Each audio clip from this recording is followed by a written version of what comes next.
தமிழ் சினிமாவில் உச்ச நட்சத்திரமாக இருப்பவர் நடிகர் அஜித். இவர் நடிப்பில் தற்போது விடாமுயற்சி, குட்ஃபர்ட் அக்லி என 2 திரைப்படங்களில் நடித்து வருகிறார். அஜித்தின் திரை வாழ்க்கையில் மறக்க முடியாத மாபெரும் வெற்றியடைந்த திரைப்படம் மங்காத்தா.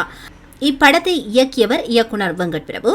இவருடைய இயக்கத்தில் தற்போது உருவாகி வரும் திரைப்படம் கோட். இப்படத்திற்காக சமீபத்தில் அளித்த பேட்டியில் அஜித் குறித்து பேசிய வெங்கட் பிரபு, பின்வரும் கொஞ்ச நாட்களுக்கு முன்னாடி அஜித் சார் உடல் நலம் சரியில்லாமல் இருக்கும்போது அவரை பார்க்க போயிருந்தேன்.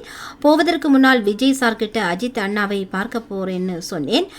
அங்கே போனதும் ஃபோன் போட்டு கொடுங்கன்னு சொன்னார். அஜித்தை பார்த்தவுடன் விஜய் சார் கிட்ட ஃபோன் போட்டு கொடுத்ததும் அவங்க 2 பேரும் அழகாக, சாதாரணமாக, இயல்பாக, சந்தோஷமாக பேசிட்டு இருந்தாங்க என கூறியிருந்தார். அஜித்துக்கும் விஜய்க்கும் ஆகாது, அவர்களுக்குள் சண்டை என்பதெல்லாம் அவர்களது படங்கள் ஒரே நாளில் ரிலீஸ் ஆகும் போது பேசப்படும் கிசுகிசுக்கள் தான்.